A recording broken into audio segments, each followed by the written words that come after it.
go through it. Then at least we have a clue of what is happening. No, sure. I mean, I can start with module 7 and then maybe go back. Someone else joined Chanel. Good morning. Good morning, everyone. Chanel, I was just asking to see not everyone's responsive.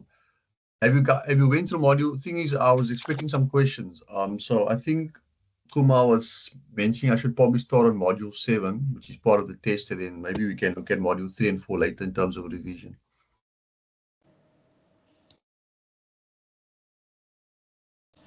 I'm fine with that. Thank you.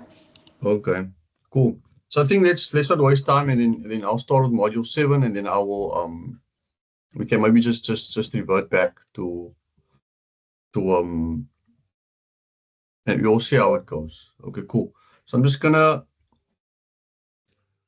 so module 7 is basically torsion. I'm hoping to have a lot more sessions on is it module 5 this trimester. Okay, let me just get this right here. Snapperfly. Okay. Cool. I'm just gonna start with the book and then I eventually yeah, I will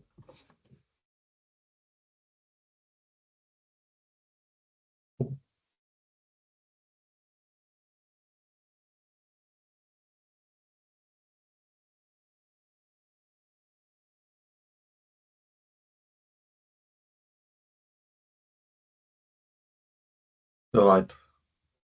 I'm assuming you can see the textbook.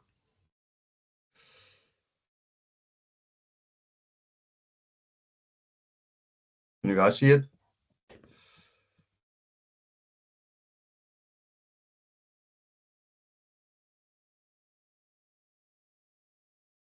Puma, Chanel, Giesel, can you guys see it?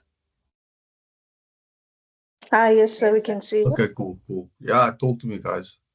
So this is module 7, and it's to do with shafts or torsion. Okay. For the up and coming test, it's not going to be super tough. So if you have the basic or the fundamentals on how to approach these problems, you should be fine. So yeah, I don't know if someone can remind me just to give you a small scope in terms of or rather mark allocation for the up and coming test to assist you guys. So you can see where most marks sit. This will be a smaller mark. Is that okay? Can someone just remind me after the session to post that, no? Okay, so this is the chapter I'm referring to, and then I'm gonna go over it now. But I wanna go over it from this perspective rather than just allow the people in and the other. Okay, cool. Let me go through this one. So what the chapter is essentially about is about shafts, right? So we get a lot of types of shafts. I mean, let me start. You know, shafts are used for transmitting mechanical power. And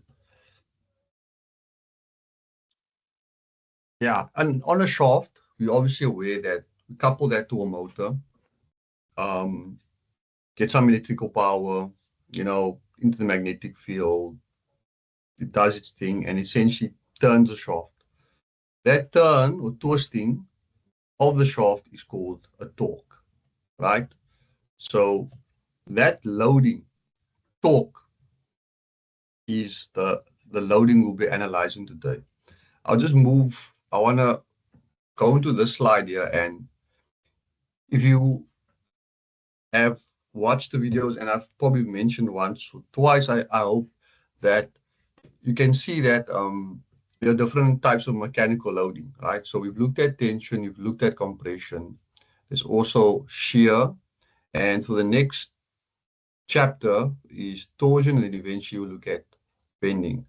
Buckling is not actually a form of loading. It's a form of stability when looking at columns. However, that being said, these are the loads present. And all mechanical elements, structures are subjected to these loads. So the load you'll be analyzing today would be the torsional load over here. Okay. Just reading off the text. Okay, it does say the shafts are widely used in engineering applications to transfer power from one point to another, from a motor to a machine tool, from an engine to a rear axle of an automobile, mobile, or a steam or hydraulic turbine to an electric generator. So there's a wide range of applications to look at with that. I can't stress it enough how important if you're in mechanical engineering, understanding shafts is. I wanna maybe show you some pictures. Seeing that, let me just do it in the sense of teaching this to you here. Okay, so I'll show you a few things. There's so much I can show you with the shaft design or with torsion. So a big part of understanding torsion is looking at how you design a shaft. I'm sure there are a lot of people who have experience of this, the standard type of setup. You have a motor, shaft, a coupling. Shaft is supported by bearings, and then you have some kind of driven machine over here. You have your crank as well. That's another type of shaft. You have shafts which are stepped. They're called axials. And then here are just some different types of shafts. So you can see it's quite a few shafts over here. I'm sure you guys have seen any of these shafts over here, right? And obviously we are looking at a very straightforward type of application now. And hopefully as you progress in your engineering analysis or theory studies, you're able to see that that these things basically they evolve and the equations get more. So these are all these different types of shafts. And these shafts are all subject to something called torsion, which is a load. I want to show you another one. And these are just some pictures of not sure if you guys can see of where you'd experience okay, this is more okay, that's I'll show you now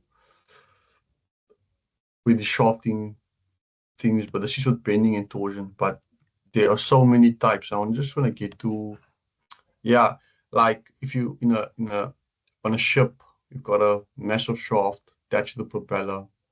It's obviously housed by bearings. There's a it's obviously there's a gearbox clutch on the other side. We've got we're looking at an engine of an aeroplane. There's a shafting there, looking at a wind turbine. I was at Saratech some time ago, the Renewable Energy Training Center. You can actually have a look inside of these things, the nacelle, which I believe this was called, and that's where all that is.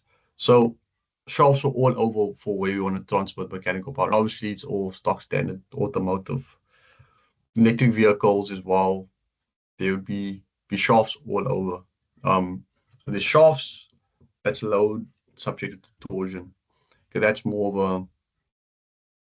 you could see a more two-dimensional schematic all over, right?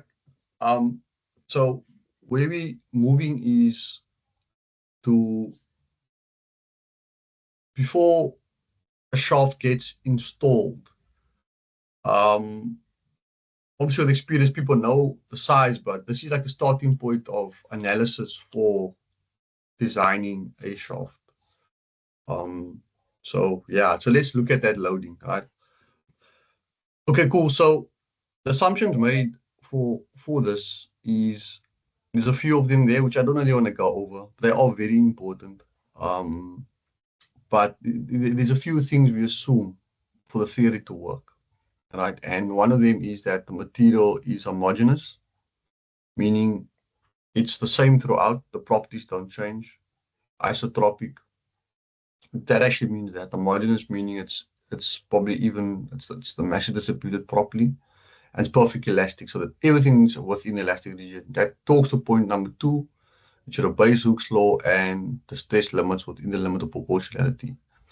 There are some extra stuff you need for when it's past the yield stress thing, but everything we do is within the elastic region. And the reason why is because most design will not exceed that particular part. If it does, obviously the thing would fail. Nevertheless, so what the analysis basically is that they wanted to imagine this small element on the actual shaft, and then as we apply a torque, you notice a few things occurring. So there's a small thing there, we twist the shaft, we assume that it's fixed, and you'll notice that those arrows will, I guess, turn a bit, right, relative to where it was. And all of that is what's key. And you'll notice there's also an angle over there. So I'm not sure of all the maths you've learned to actually do that. So in the book, they'll articulate the first principles of developing the formula. But what is key is this formula over here. This is the torsion formula. It's a 3-prong formula, and it looks like this, right? So this is the first thing you wanna, what's the word I'm looking for? Take note of. You'll probably wanna write that down now. Just have to admit these students. Yeah. So talking through this, you have torque. T would be torque, so that's the applied torque. To get that value in a real practical sense, you have to use a torque sensor. Have you ever seen an engine performance test before of an engine? You know, you have your RPM and your torque. J would be something called the polar second amount of area. And obviously you'll hopefully rewatch the recording and take note of this, but what J is, it's shape dependent, meaning, or geometry dependent. So as geometry changes, it'll have a different value. But typically, we are dealing with shafts in this case. So your value for J would be that as that. What the value actually means is your resistance to torsion. So the bigger the value, the more torque you can resist. It's a very big factor when designing shafts. Then you have G, which is your modulus of rigidity. That's coming through your elastic properties of the shear. You've also got the angle, and that angle is the angle of twist, right? So it's that angle as you, so let's say you started over there and you twisted this way, it was going that way, and then you move from there to there. That angle, it's important that angle, it must be in radians. So then if you guys are still familiar with radians, that's a big thing. And obviously R is the total length of the shaft. On the other side, we have that tau, the tau, which represents your shear stress. So a torque, if you can imagine, as it was, it's actually producing a shear stress in the shaft. And we have R, which is essentially the radius. Right? So we all know what the radius is of the shaft. So that's the main formula for torsion. Now let me just refer to your textbook now, because that's going to be a lot easier for you to relate to. So that's just the underlying theory, and I just mentioned probably like a few more things, and I want us to start solving problems immediately. It's super. I think it's a super easy section. Can you all see the textbook?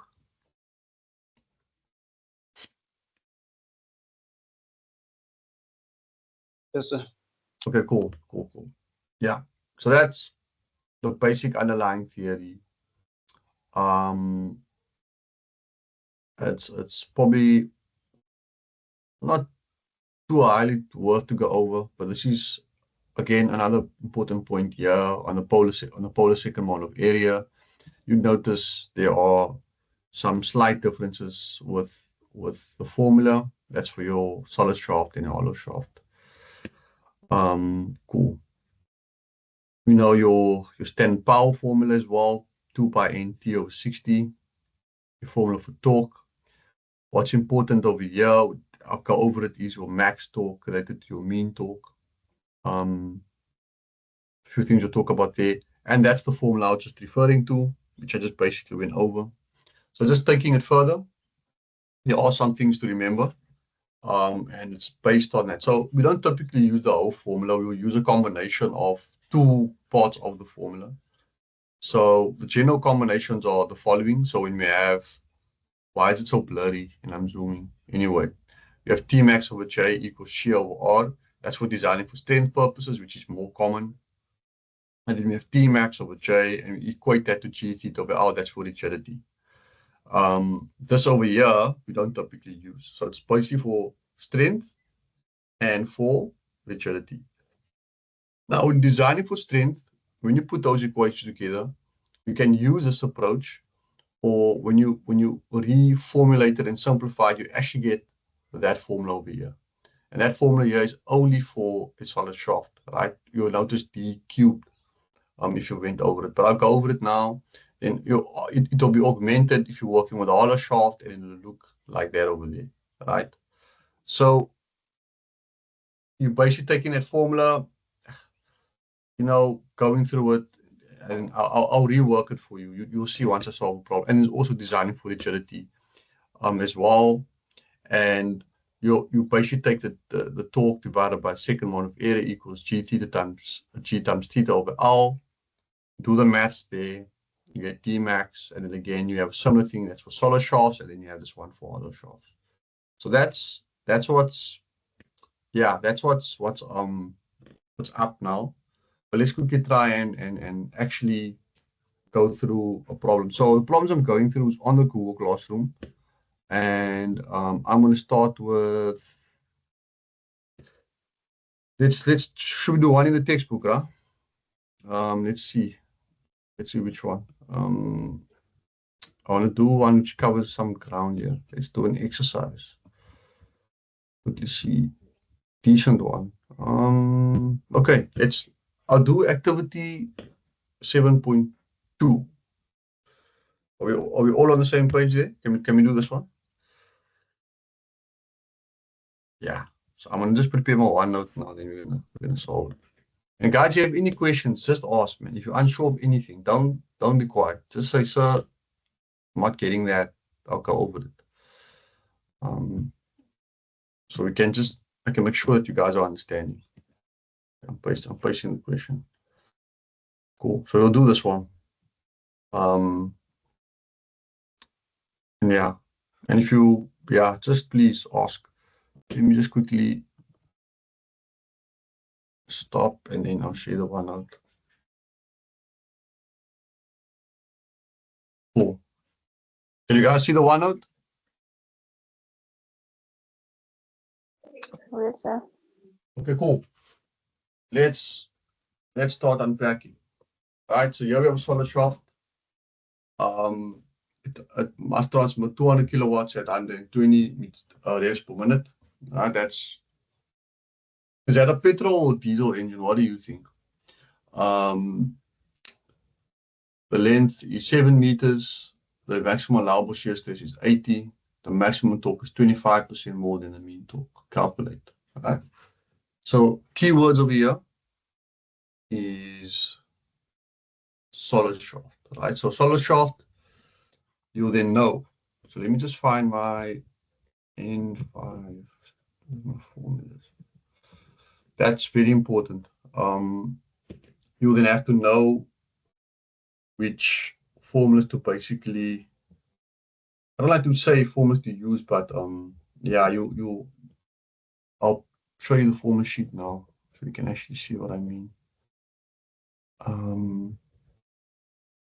Okay, cool. So I'm going to I'll print screen it. And I think these are the formulas coming from the nationally approved formula sheet, which could be better in my opinion. And it's these ones over here. Okay. So it's these over here. So anytime you'll see a D4 minus a big D minus a small d, that's a hollow shaft. That's a hollow shaft. So always just be cognizant of the fact, don't get confused. So just for the one dimension, these are going to be, what is this? These are going to be from a solid shaft over here. So those are the easy formulas to basically use, and that's your standard power formula. So I'm just making you aware with your formula sheet. You should have already had it printed out in your exercise book so that you always referring to it anyway.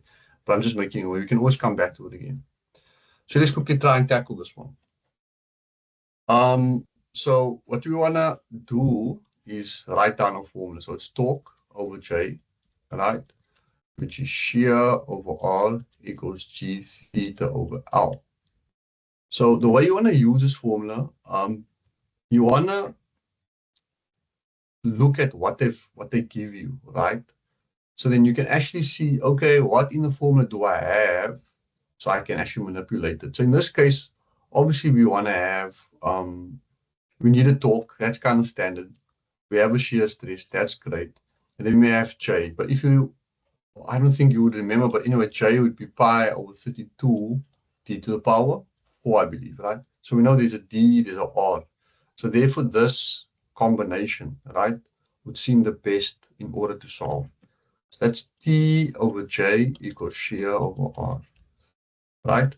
So this is probably the best setup for us to obtain the diameter of the shaft. Is everyone with me?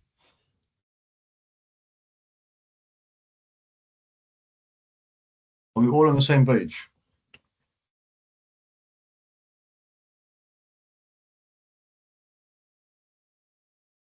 Do you understand why I chose that two parts of the formula?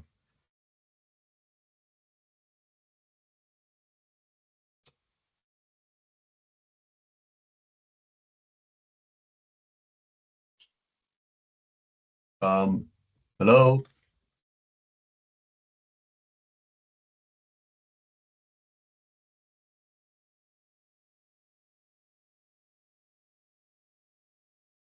Right, okay, so Kagiso, Razal, can you guys hear me?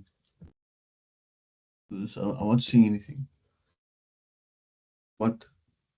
Hearing or Yes, seeing? we can hear. Okay, cool. Yeah. So then what we first need before we need to find obviously all this. So the one thing is obviously we need to find the torque here, right? So if you know your formula, I'm just gonna go 1.1 power equals 2 pi n T over 60. Okay. What is important to note here? The T given here, right? Which is given in the question is your mean torque. So that's your nominal torque which the shaft is being subjected to. We need to find the maximum. So I just call it T mean, right? And we need to find T max because that's the actual, that's how that is the torque we require when we design our shaft over there. So let's quickly just play around with this formula and make T the unknown. So that's power times 60, right? Divided by 2 pi n, right? And we should have T mean. So what I like now, you guys to calculate T mean for me, right? The values are given there. Let's quickly do that.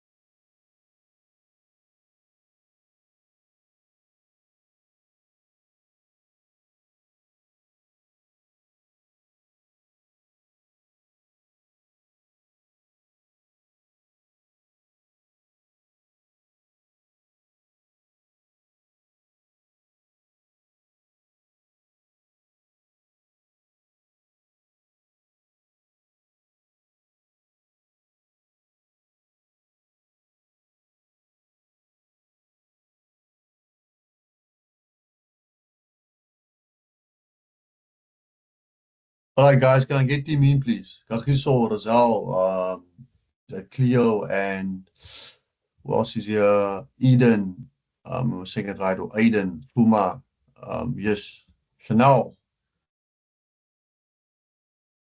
Get my T mean. I believe you all can solve it.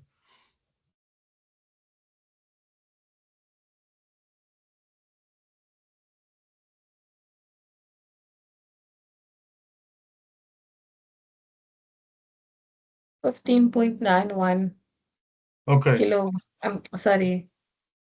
kilonewtons per meter. okay, so that's, are you sure about that? 10 point? 15.91 Okay, 15. Oh, yeah, times okay, 10 to the 3. okay, cool. Yeah, that should be kilonewton meter, right? The way you always want to remember that is torque equals force times area, force times R, which will be newtons, and then that'll be meter. So it's Newton meter. So that's perfect. So as the question states there, it says that the maximum torque is 25% more than the mean torque. By the way, this process we're going through is very common. It's like it repeats a lot for these questions. So yeah.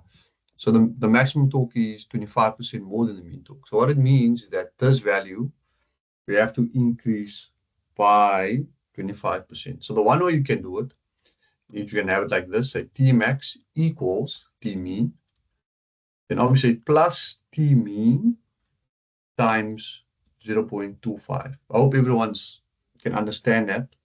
But if you want to be slick, all you have to say is take T mean as a common factor over here. You notice it's going to be 1 plus whatever that percentage is, or it's going to be 0.25. So that's a quick way of actually just finding T max. So you just have to basically say 1 plus whatever percentage you require in order to find T max. So can we just get the T max quickly? And always remember that the T max is the one we use when we're using the torsional formula. So that's very important.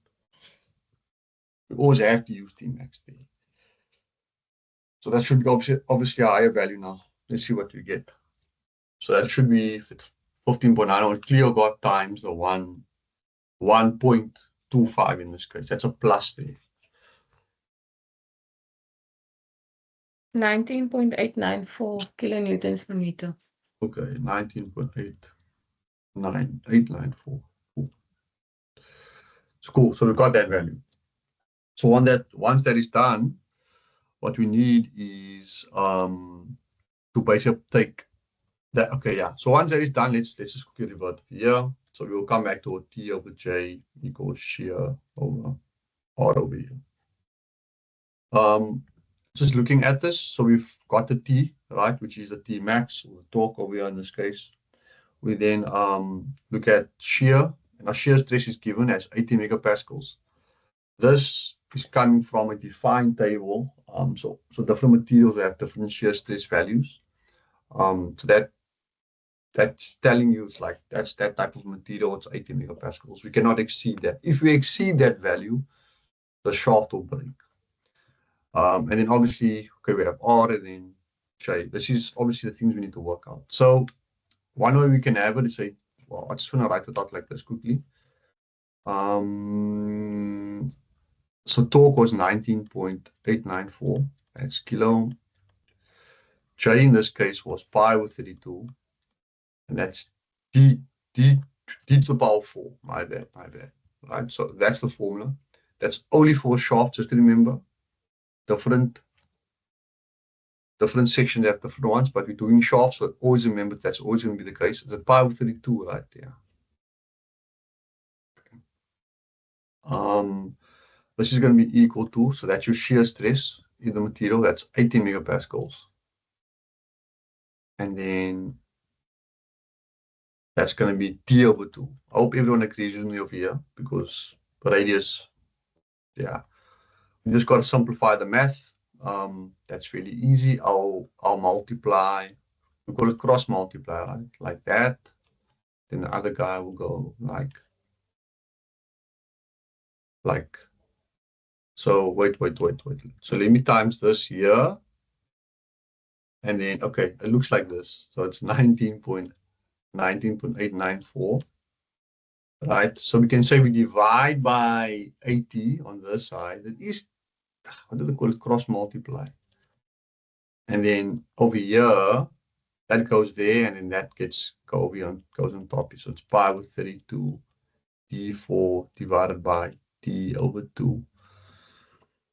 We can, of course, flip in times this, and then the 2 will come there on top.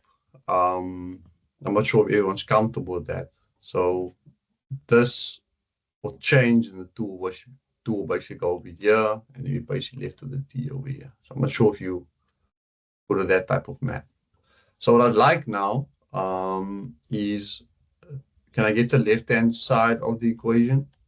and then we can get whatever that is. But that's going to be, yeah, we're going to need to sort that out. But just looking at this first, it'll be T4 divided by T, it should give you T3. And then obviously we need what that value is, which will come over here. So can I get what that is there, and then what all of this is here?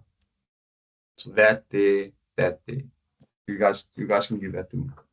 Sorry, sir. Yes. Can't you just substitute like the torque and the other values into the This solid formula. formula?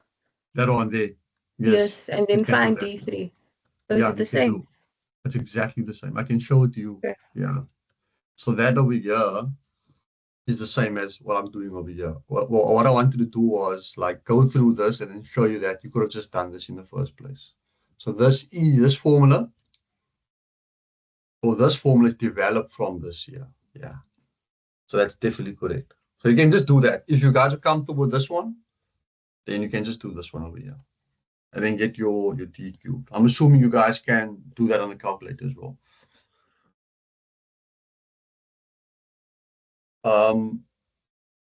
Rosal, Kuma, Eden, Ibuzani, Kagiso. Kagiso, why are you quiet? Chanel. Yeah.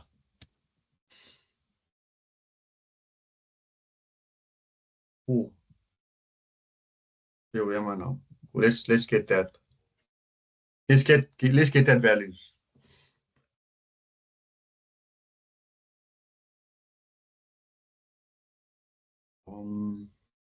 Okay.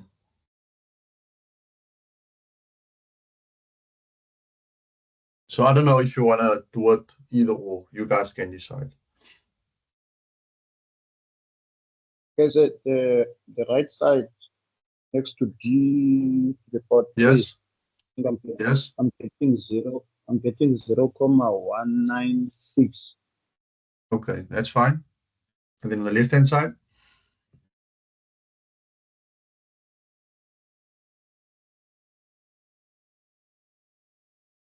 Remember you told your family you're engineer, no? So show us. Show us that you're engineer today.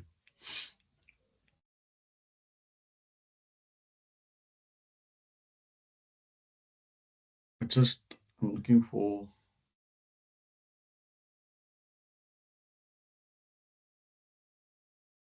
November's paper last year. Let me just have a look.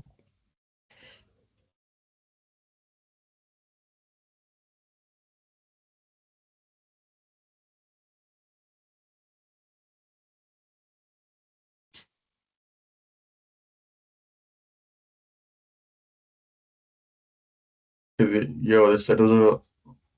yeah, I really want to do that. Compound shorts, but anyway. Let's move, guys, man. Kuma, when are you writing? Okay, sir.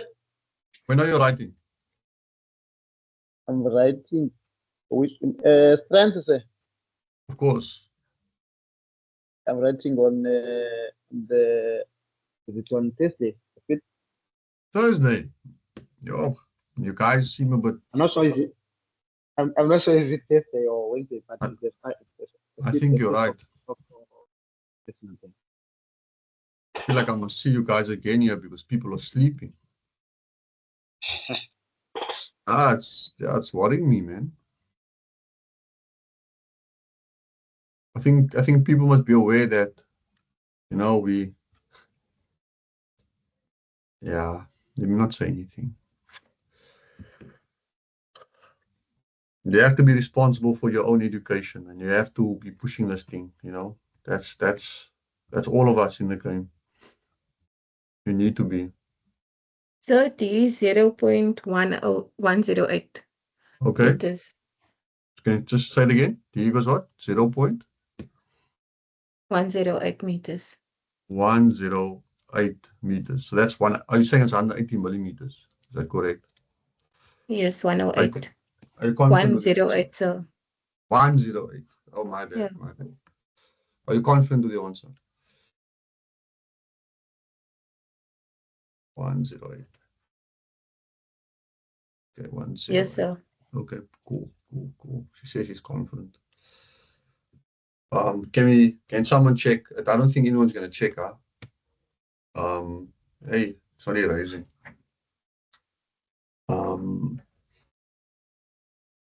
Okay, there we go.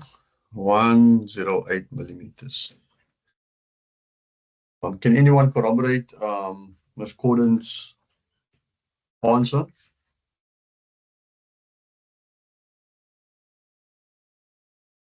Remember the time you said, yeah, let me rest. It's been a long week. Here you are now. Here you are. It's caught up. Okay. Is there any questions so far? I'll wait on you guys. I'll give you guys 2 minutes. We don't want to keep Cleo up. We need to move. Cleo's answering. I think there's 2 more as well. Let's move. Guys, are there any questions?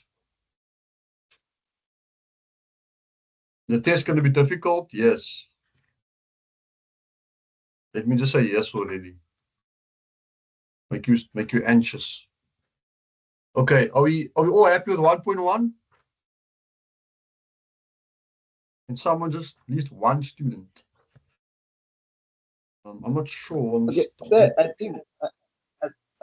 I think I'm still fine on my side, but I think I will have more challenges when I go through some of the activities.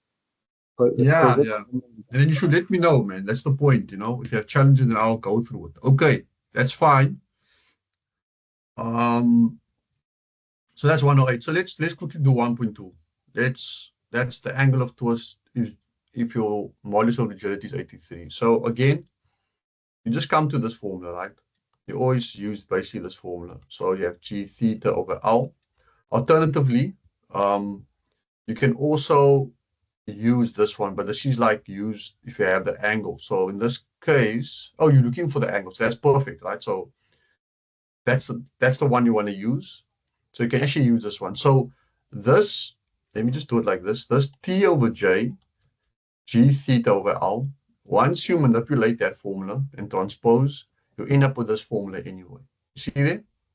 So that's cool for you. So you guys are already lucky that that's the case. So that's 10.2 TL, right? Okay, cool. And then GD to the power 4. So from that, we can get the angle of twist. But be conscious, this will be in radians. And therefore, you must convert this into degrees. Okay. So can we just quickly do that from the values you've got? And remember the torque you must use for that particular formula. Yeah. Let's try and see what we can get. Always when you're using these formulas, you want to use Tmax, no? Tmax for torsion formulas. I'm pretty sure, man. I always get confused sometimes, but I know. So can we get that theta quickly? I'm gonna do a bit of a more.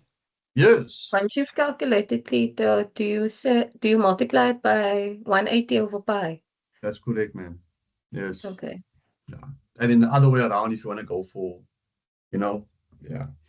Always remember that pi equals 180 degrees. That's the way I remember. That's what I use. So I'll just use the ratios. So if I have, like, for instance, 2 radians and I need to find how much degrees, then I use this kind of thing. So I know, okay, if that's my radians, I have 2 radians, how much degrees would that be? And then vice versa. So that I use something like this. So for sure, it's going to be 180 over pi. Just if you are interested in remembering it a lot easier. The only reason why radians was developed, radians are used in all the analytical equations. So degrees is more of a layman type of thing. In fact, degrees is also used in as well. So degrees, minutes, and seconds. I guess Cleo is the only one who's been studying. Cool. Let's see what you get.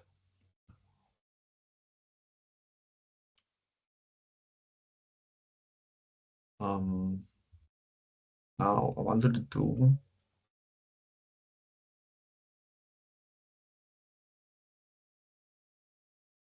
Okay, let's do this one.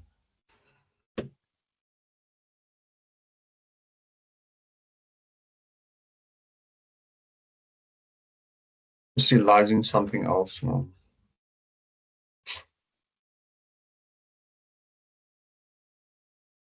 Just go to the summative assessment. So are we winning with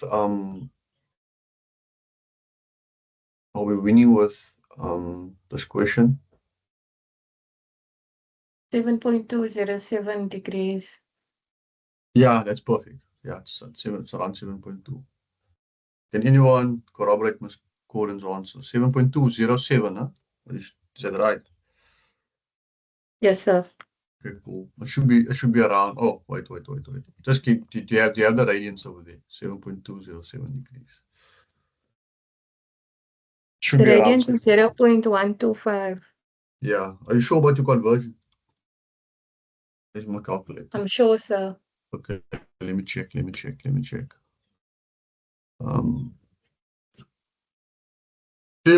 is there any other problem you should solve next? Seeing that, I don't know. Is there anyone which is bothering you? Let me just check quickly. With shafts, 0.25 times. Okay, what's it? 180 over pi, eh? Shift. Yeah, I get 7.16. 0.125 times pi over 180. 16. It's still 7.2 though. Just have a look. Okay. Yeah, that's right. It's 7.16, eh? Yes, sir. Yeah. No wonder what happened. Okay. Did you use 3.14? No, I 7.16. used pi. I think I Okay. need to clear my calculator. Nah, probably baptize it or something. Let's see. Okay. Is there any questions, guys? Can we move here?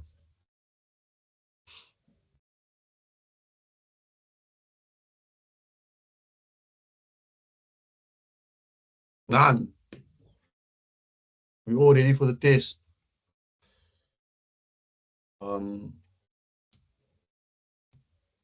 Okay, cool. So, Yes. sorry. At what point do you choose when it's series and parallel? Is that when you have to equal the two Okay, equal so to each other? I You're gonna can, get and we're talking about torsion here, right? yes. Okay, perfect. That's something. That's a good question. We can maybe walk through one of those. Yeah. So let me just go through that, because that's the one thing I haven't like made videos for. That's the one thing I actually wanted to work through at like during this trimester. Just go into the module quickly. I just want to see something. I'll explain how it works, and then maybe we can like look at okay, cool. So there's, let me just share the textbook. It's fairly,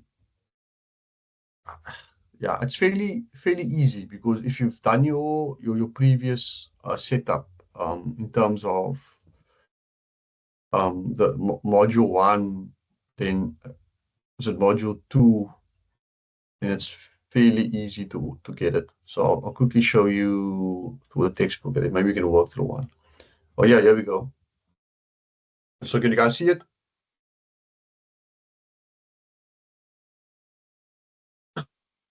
Oh, Cleo, can you see it? Yes, sir. Okay, cool. So remember that like it looks exactly the same as the previous stuff, but the only difference is now you're applying a torque. Now remember, torque is a different load, so you can't apply the same set of formulas. However, there are certain relations which are similar. Obviously, I believe you've seen shafts in series before, and we have torque 1 is an angle of twist, right? think of torque as like the force, right? Theta as the extension, and then torque as a force, theta as an extension. Are you with me? So you remember in series, right? When you have something like this, okay? The total torque will be the same throughout the whole shaft because they're in series. So as you turn the shaft, they both experience the same amount of torque or loading on the thing. That's kind of, you can actually see that. Is that clear? So it's the same as you know with series, like force total equals force 1 equals force 2. So as you turn that shaft, they both all experience the same amount of torque. You got that? Colleagues, do we all get that? Okay. If you didn't get it, you can just say so, right? And then the angle of twist is different now, right? So the angle of twist, what we have to then do, just like the extension in the series type, we have to add the total extension. So we add the angle of twist here plus the angle of twist there. That two relationships basically defines what series. And the reason why the angles are different is because of the polar second amount of area is different, right? The resistance to torque is slightly different. So that J value. So in this case, when you're comparing the two, and what you'll notice from a practical perspective, and I like what they're saying here, is that the value of the torque transmitter depends on the weaker shaft, right? So if the shafts are made from the same material, assuming in this case, the maximum stress will be in the smaller member. What you always notice is when things will break, it'll always break at the smaller section, so the smaller area, but that's where the stress is highly concentrated.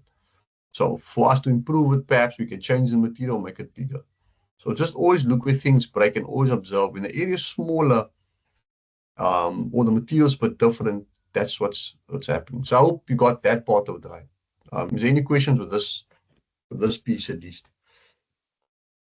Before we move on. Miss Gordon, are you there? Chanel, Rasal, Tagiso, Tuma. Don't be overwhelmed, guys. This stuff is all possible.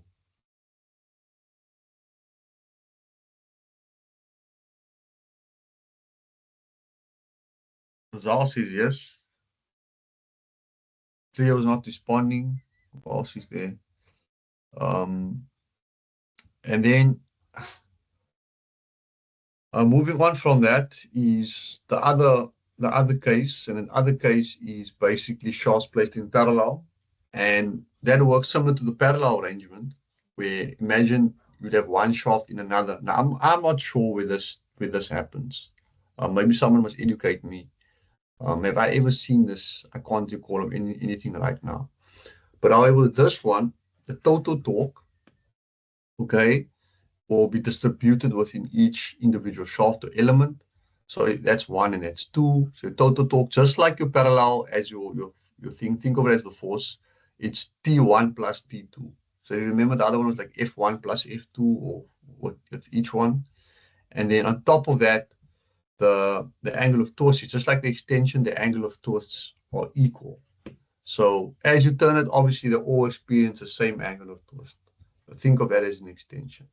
So that's the two different conditions. The only thing now is actually solving problems. You know what I mean? What is this? Using all these. So what problems would you like me guys to solve related to this? I mean, you can just let me know now. I think I will do that one and then I'm done. So I sent one on the group now. Oh, okay, cool. Do you understand the concepts of the what you call it? What is this? Of the series in parallel. Cool. Yeah, I see it. Okay. So I think before I'll probably let me solve that one on, I don't know, I probably meet you guys again in the week. What's happening in the week? Yeah, to figure things out. Okay. Let me just quickly. So the one Cleo sent was a fairly decent one. Not I don't think it's too tough.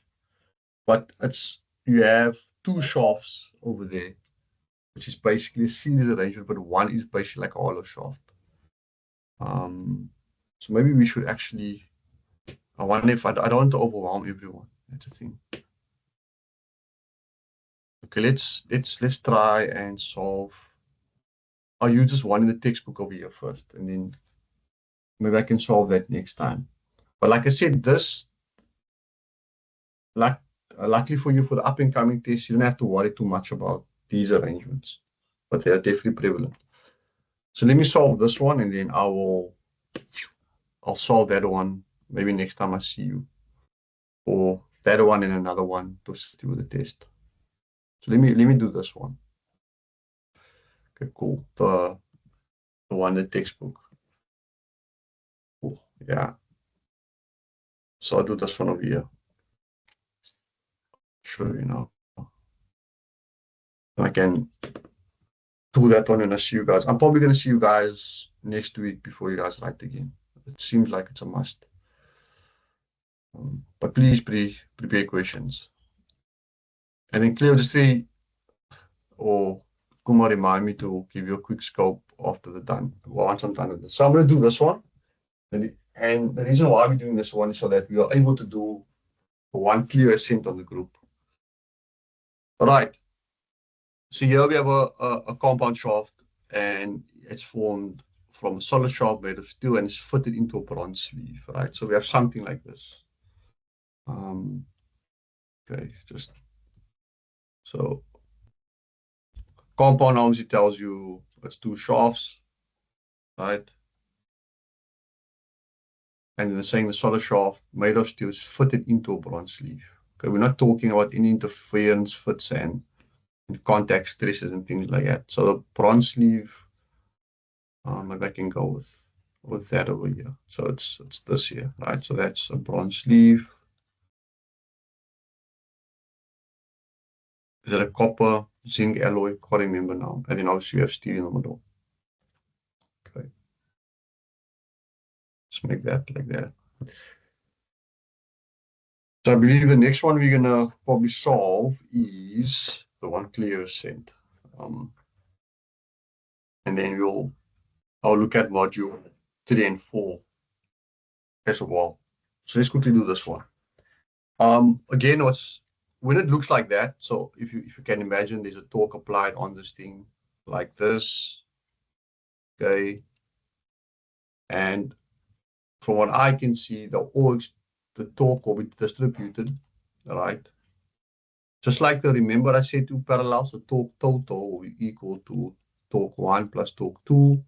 In this case, we would say whatever we want to call T1 would be the solid shaft, which will be steel, and then T2 would be like, you know what I mean, the bronze. Okay.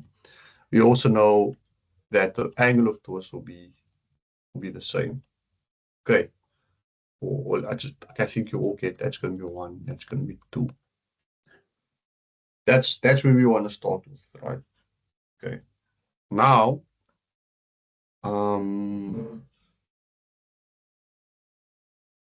and for your problem, Cleo, the only tricky part there, what you must be conscious of, we have a hollow shaft set up, or it could be even 3 shafts depending on the way you're looking at it. And then you also have like it's a hollow range, it's a hollow shaft with a normal solid shaft, but it's a series arrangement. So yeah, but that can be done easily. Okay, so anyway, this one. So then that's that. So the torque that the sleeve carries is twice the torque that the shaft carries. So that's cool. So that tells us a real relationship over here, right? So they're saying that I'll just use now the TB and TS. That's going to be a bit easier for us or whatever. Let's do it like that. So we're saying the bronze shaft will carry is what? It's 2 times the torque. So yeah, so we have 2 times TS. I'm going to use these instead. It's going to be easier to. So that's the first thing to tell me there. So this is going to help with this part over here. Right? So we know we can substitute this easily in there if we have the total torque. Doesn't seem like we have. Then it says the diameter of the shaft is 50. So we know that that's 50 over here. Should I maybe do it like that? So at least we know one thing. And then they also say assume that the inside diameter of the sleeve is the same as of the shaft. So we know that the inner, so maybe let's just say diameter of that, and then we say small d. Okay, it's the tangible notation. Now, di for that's going to be 50 mil. Obviously, this is not real practical because there's normally some kind of clearance when you put the shaft in. And then they also give us another ratio, and that is that G steel is equal to 2.5 times bronze. Okay. It's bronze. That's cool. And then also they give us another relationship. No, they say the sleeve in the steel shaft may not be more than 85, so that's perfect. That's cool. And then for the bronze shaft, it may not be 40. So I'll park that, but we know that the shear stress is given for each one. Okay. So now the question is, determine the outside diameter of the sleeve, right? So we have the inside diameter of this, we sorted here. We have the inner of this, and the only thing we don't know is the D for the bronze. So that's what we require. So if you remember, just like your normal, your parallel arrangement, right? You guys remember taking the extension formulas and getting a ratio? You guys recall that? Your elongation formulas and getting a ratio between the two materials. Do you guys remember that? In module Yes, sir. 2, I believe. Yeah. So we're going to do exactly the same thing. There's no difference, right? So we're just going to say at A, theta steel equals theta bronze. Perfect, right? No big stress. And you can apply it to the question Cleo sent as well. Then, I'm going to put this here just for the sake of convenience. And remember, we have our formulas for what is this again? For angle of twist, right? So if you look over here, surely we should be able to use these formulas over here. Don't you think so? These ones over here. One would be for the steel side, right? And one would be for the, what is this? For the hollow side. I mean, why shouldn't we be able to do that? Or I'll do it like this. So T over J equals G theta over L. And we want theta as our main thing. So we're going to have TL over J. So T times L, then we're dividing by G. So we know that they're equal to each other. I normally do it like this. So then all we're just saying T over L over J over G. And that's for the steel, right? And then we do exactly the same with T over L over J over G. And that's for the bronze. Cool. I'm assuming the lengths are the same. It's not stating that. So our L's, we can just kind of omit or divide out over here. So we have something that looks like that. All we need to do now is basically sort this out, right? So we need our torque of a steel, J, which we can work out quite easy over here. That's that, and it's GS. Then we have torque of bronze divided by J of bronze and G over bronze. Okay. So first things first, right? Let's look at our ratios. We know that. Sorry, sir. Yes. Is it possible that you can do it with the formulas? Yeah, it is possible. Because I see that we will have two unknowns. Now we'll figure it out. Don't worry. It'll work out. Trust me. Yeah, Okay. you'll see. You can do the formulas and try. Yeah. I'm just doing it like this deliberately first. So you notice there's torque bronze and equals two times steel. So wherever we decided which one we want to work with. Let's work with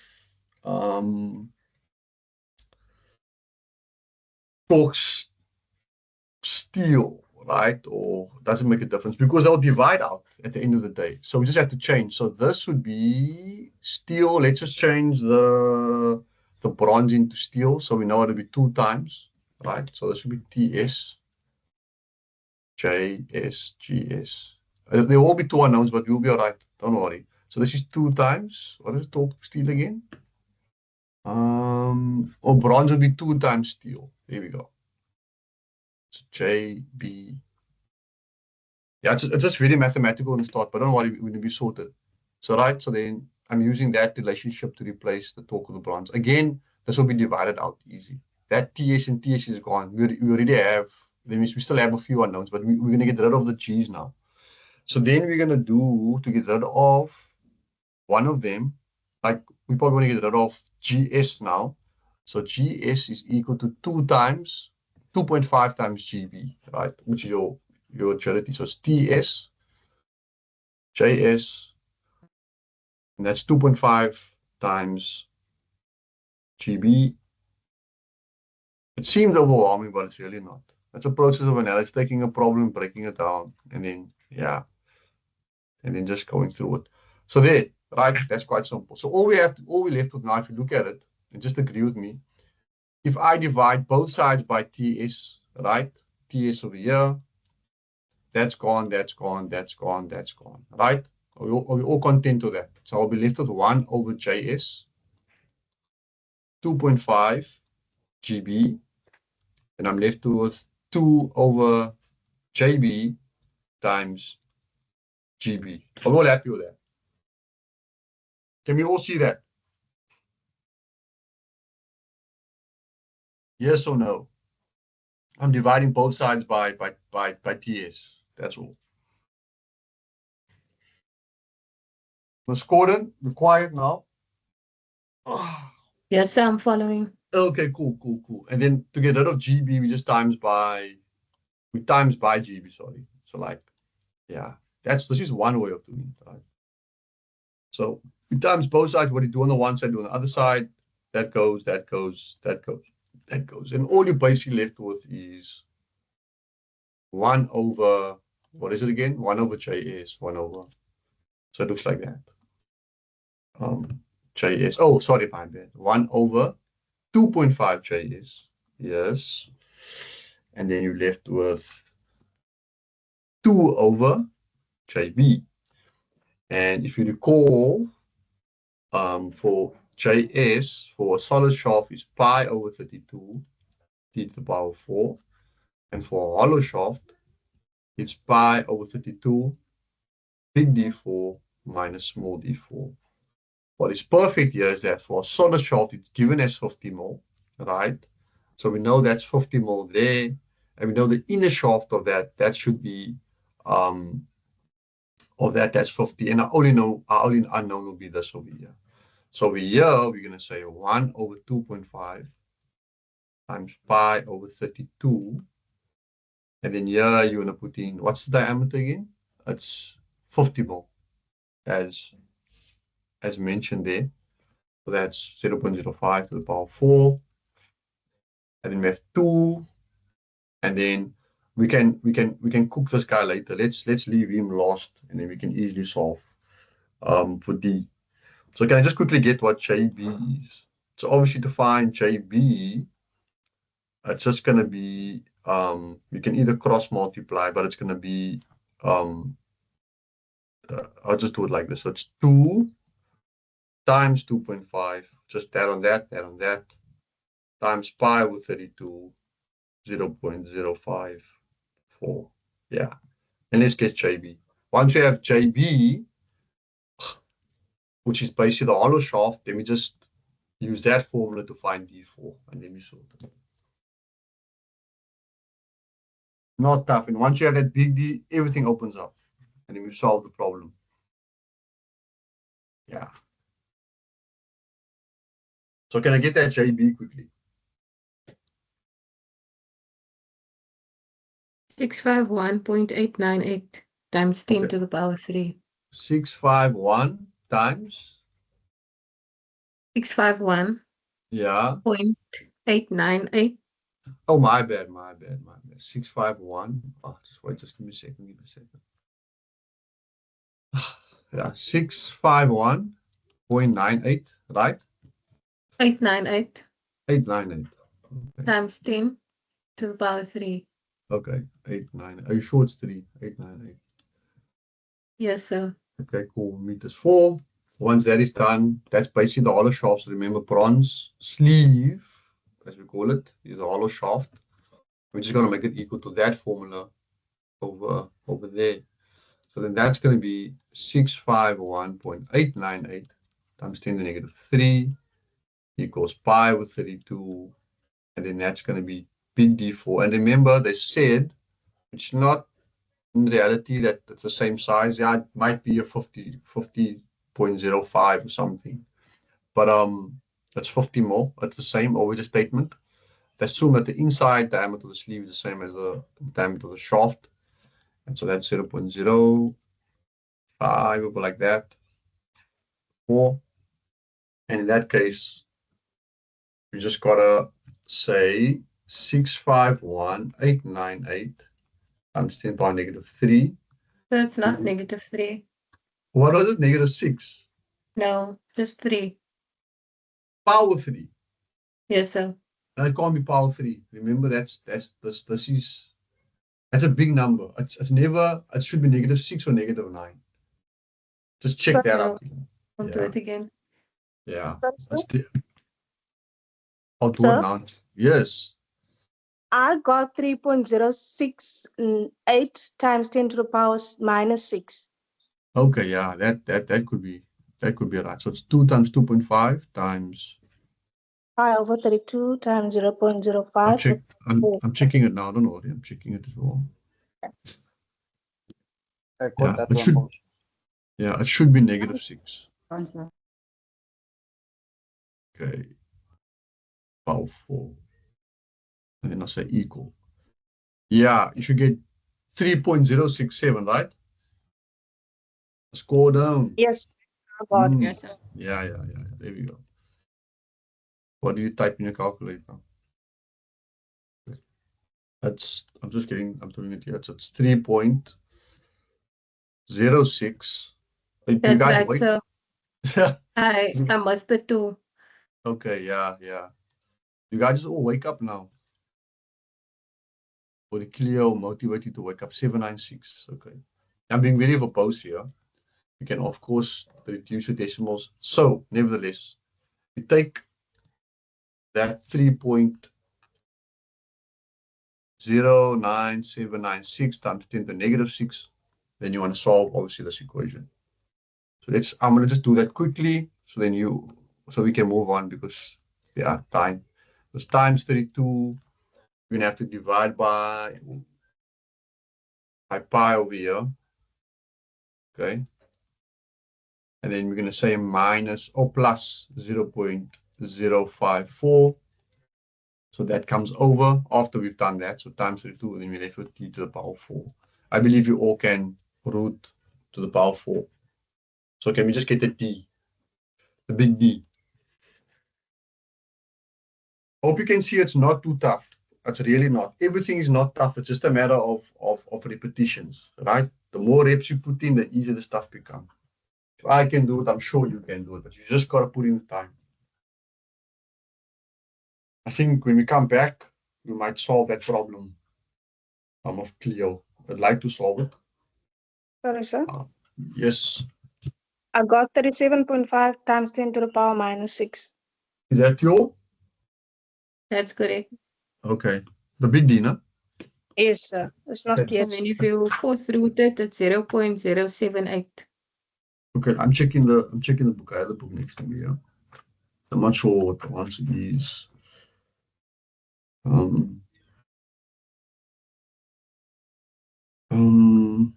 do 7. Oh, okay. That's what? Just give it to me again. Yeah. 3.75 times 10 to the negative 5. No, it's not. It's not. I'm having then- oh, And then if you fourth root it, it's Oh, I see. 0.078. okay, got it. So give me the D4. Yeah. So it's 3 again. Say it again. 3.75 times 10 to the negative 5. Perfect. And then if you fourth root it, you get 0.078 meters. that's the answer. 0.078 meters, which is 78 more, right? Perfect. Of course, we don't have some 78 millimeter diameters. We have to round up to the next size if you're going to put in a shaft like that. That's correct. All right. Well done, guys. So all the problems have a similar touch, especially for the compound shaft like this. It's always the ratios first. You just got to get used to, and then everything else just kind of flows through. But like for the next up and coming test, you don't have to worry too much about that though. So lucky for you. So let's go to the next question. So we've got the outside diameter sleeve. Amazing. That's done. All what's left now, let's see. It says the torque transmit that may be transmitted, right? So remember what I told you. The total torque is the steel plus the bronze, or if that's a total torque, right? So we need to find torque for each one. But luckily for us, if we find torque of steel first, all we got to do is times that by the torque of, you know what I mean? Then it's 2 times that, and then you have a torque of bronze, and then we basically sorted. Are we all on the same page? It's quite straightforward, I think, Yes, from sir. the honest. Yeah. I'm not sure if there's answers in the book, but I'll have to go through it. So all we do now, this is B. It says the torque transmitted, and remember it's total torque. It's not just one value, but it's a parallel arrangement. So we know it's T total will be TS plus TB. But in this case, we just find off one and we can find the other one. So torque of steel, we use a formula. We can just use the formula as we did before, as Ms. Gordon has mentioned. So torque will be pi over 16 shear d to the power 3. And we know that's 50 already. And then the only thing we need to know is our shear stress for the question, and that's for, it should be 85. Okay? So the shear stress in the steel shaft may not be more than 85 megapascal. So that's equals pi 16 times 16. 85 megapascals. And then D, what's D? D was 0. What? 0.5, right? Power 3. Then we get our torque. That's torque steel. And then we get our bronze, and then we just add them up. Oh, let's quickly do that. I want to see something here. Don't fully trust what this question is doing here when I'm looking at it. But anyway. And once you're done with that, you can just give me torque bronze, and then you can give me the total torque, right? Which will be equal to that.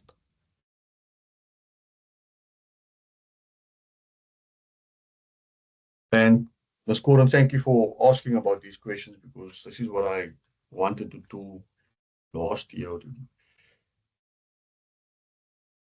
Let's go here.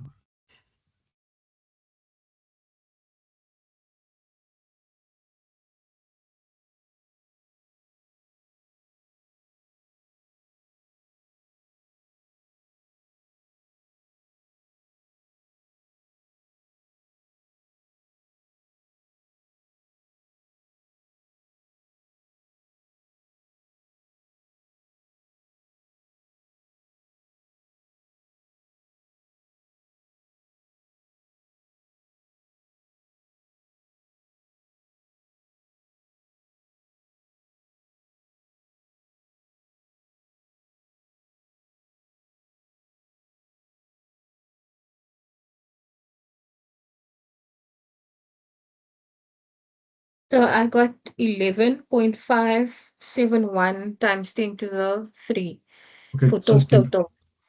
okay, we'll talk total. Can I just get the individual ones?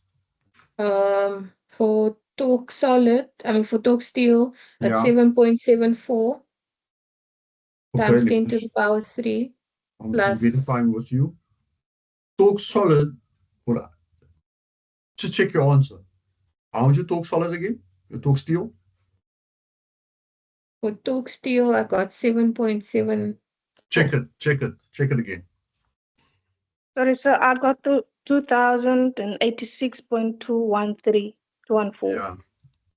Clear, the calculator of yours is worrying me. Can you just check? Yeah, that's correct. Yeah, I'm looking in the book. And my talk bronze should be how much?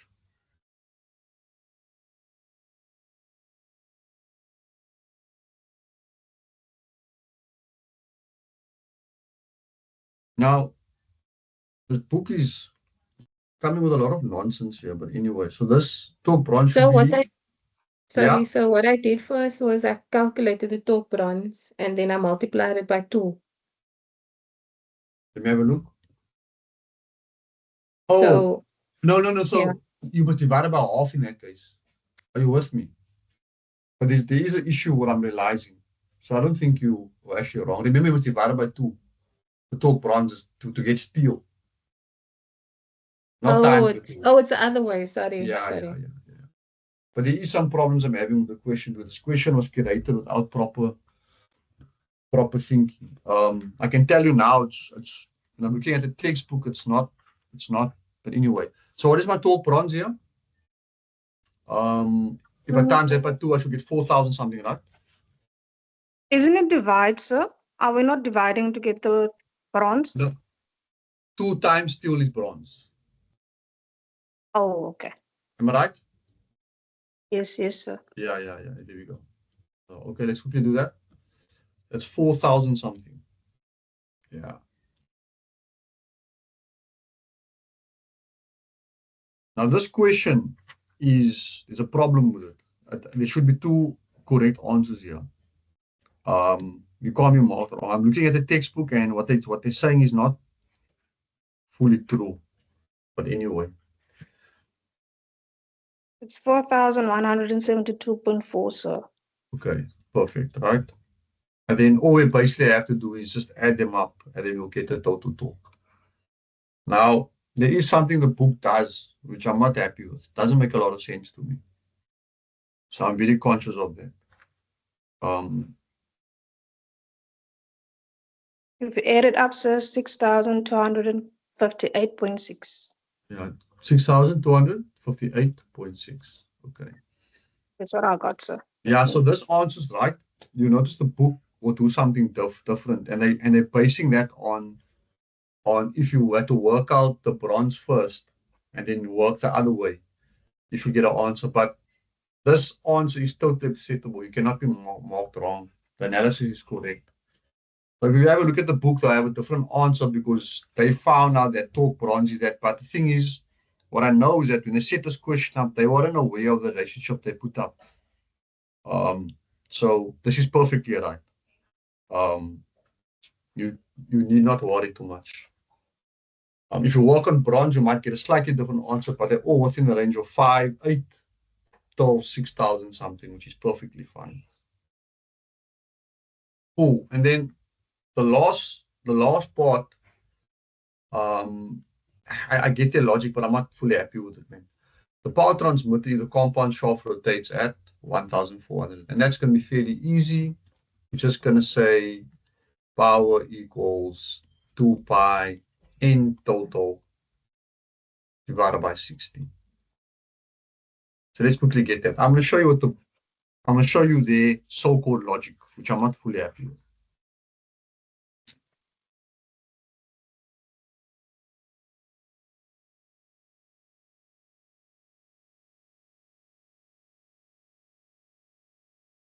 After we get that. But what we've done is completely correct without fail.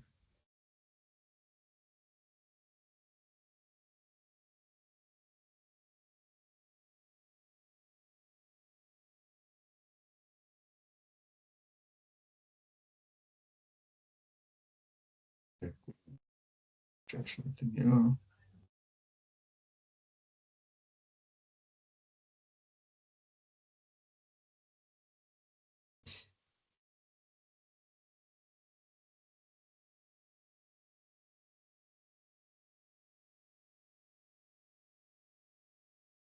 What do we get?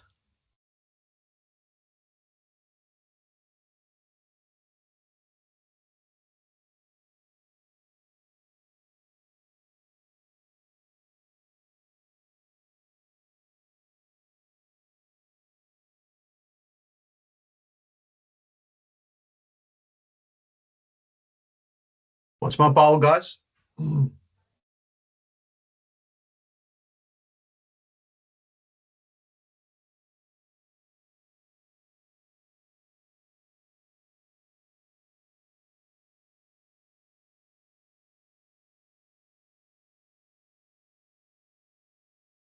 Larissa, what was the RPM?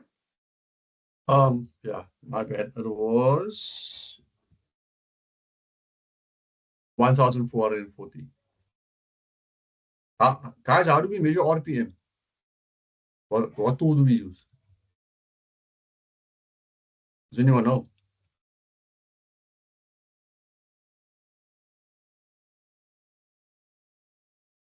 Does anyone know?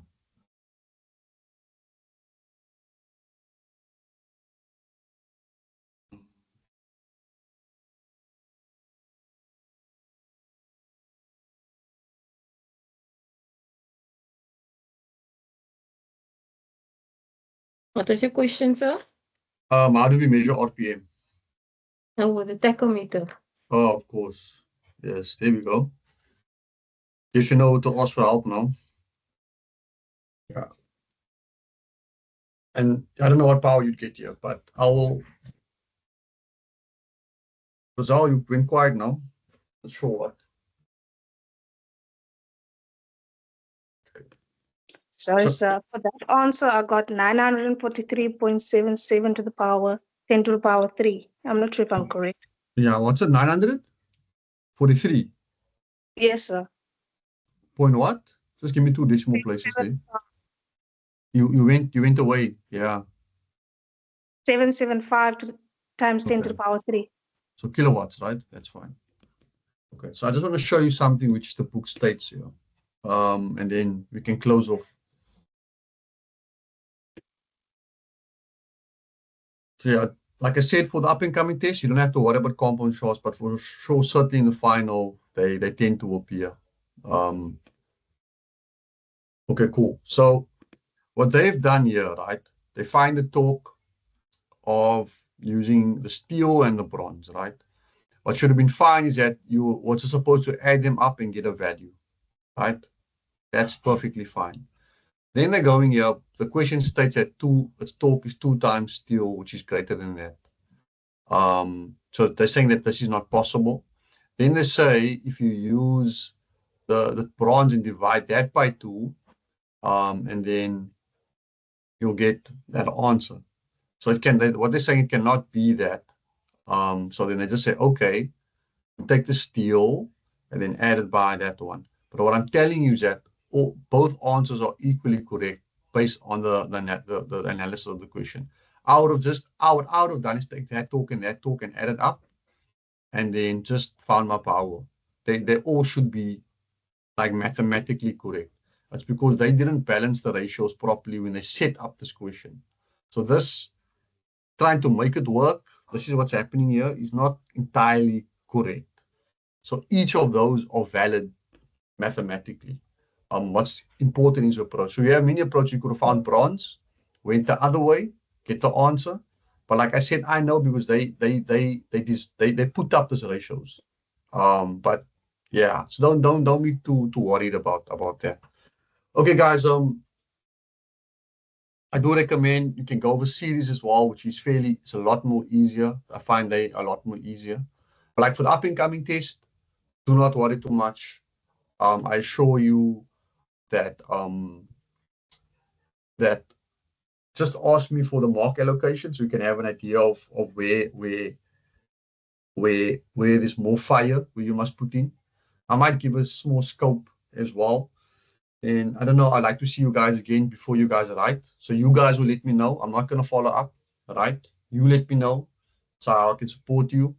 And then this one is for Muscordon, where just look at this, where you can see we have like a hollow section and a solid shaft. This might help you with that problem. Otherwise, I will solve it. I'll solve it. But yeah, that's all, guys. So just Sorry, sir, which textbook is this? that's the one you want a voucher for. It's Mr. the Deutsch textbook. I think the Oh, better one. Do you have this one? I have Wickens. But I think that they'll give you an e-voucher for this one. Oh, okay, I didn't get that stuff. But yeah, Okay, otherwise, if you want me to like send you pictures of this, then I can do that. But just check if you have it. okay, no problem. Thank you. Okay, cool. Okay, guys, enjoy your weekend. I need to now I Sorry, need to sir? go mock N4 maths now. Yes, let me just stop the recording here. Yeah.